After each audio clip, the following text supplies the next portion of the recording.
So as we begin reading verses 5 to 7, we see that Luke has shifted his focus, because if you guys read prior in verses 1 to 4, Luke is actually explaining his dedication to Theophilus of why he's writing this orderly account. Now, in verses 5 to 7, Luke is focused on the first event that takes place in his orderly account, which is the birth of John the Baptist being foretold.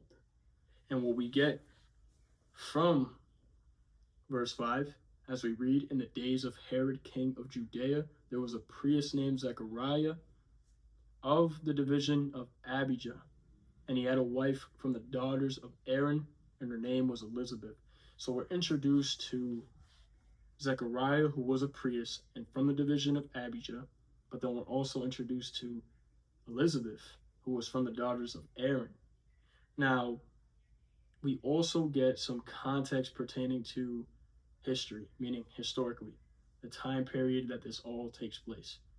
It takes place in the time period of when Herod is king of Judea. And this is important to take note of, because it allows us to understand that what we read in God's word is not just fairy tale, and it's not just some random stories compiled together. Absolutely not. But it's historical documentation.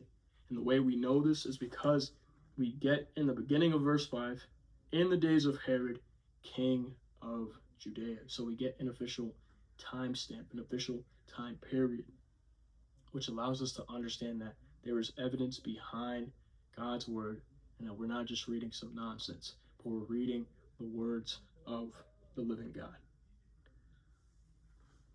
Now, as we continue to verse 6, and they were both righteous before God, walking blamelessly in all the commandments and statutes of the Lord. So Luke goes on to emphasize how Zechariah and Elizabeth were both righteous before God, even to the point where they were walking blamelessly in the commandments and statutes of the Lord. Now, before we get into that, I just also want to mention that Zechariah and Elizabeth are not just these ordinary people who are just named for the sake of being named. They're actually the parents of John the Baptist. Now, who is John the Baptist?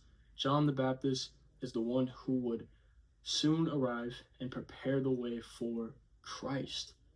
So John the Baptist plays a crucial role in the redemption of Christ, meaning Jesus going to the cross, being crucified, dying